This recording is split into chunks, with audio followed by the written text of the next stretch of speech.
আর মাত্র কয়েকদিন পরই শেষ হতে যাচ্ছে পবিত্র রমজান মাস। সিয়াম সাধনার এই মাসে দীর্ঘ সময় রোজা রেখেও জীবিকার তাগিদে যারা সারা দিন ছুটে বেড়ান, তাদের জন্য যেন এক আশ্রয়ের নাম মোহাম্মদ ফখরুল ইসলাম। তার উদ্যোগে প্রতিবছরের মতো এবারও মাসব্যাপী চালু রয়েছে ইফতার বিতরণ কর্মসূচি।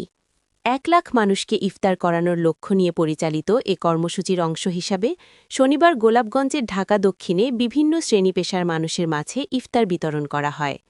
এতে দিনমজুর, শ্রমজীবী, পথচারী সহ নানা পেশার মানুষ ইফতার গ্রহণ করেন।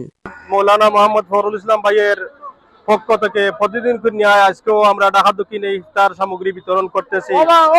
আলহামদুলিল্লাহ, তার শুকরিয়া আদায় করি আমরা যে উনি এমপি না হইলেও কি হইবে, উনি আমাদের এমপি, জনগণের এমপি, জনগণের যে ভালোবাসা এখনো পাইতেছেন। আর এই ইফতার প্রতিদিন গোলাপগঞ্জ ও বিয়ানীবাজার উপজেলায় ১৩টি বুথ ও বেশ কয়েকটি উপবুথের মাধ্যমে ৩,০০০-এরও অধিক মানুষের মাঝে বিতরণ করা হচ্ছে। ঈদের সেরা পাঞ্জাবি কিনতে চলে আসুন গোলাপগঞ্জ চৌমোহনীর মসজিদ মার্কেটের দ্বিতীয় তলায়। থাকছে ঈদ স্পেশাল ডিসকাউন্ট।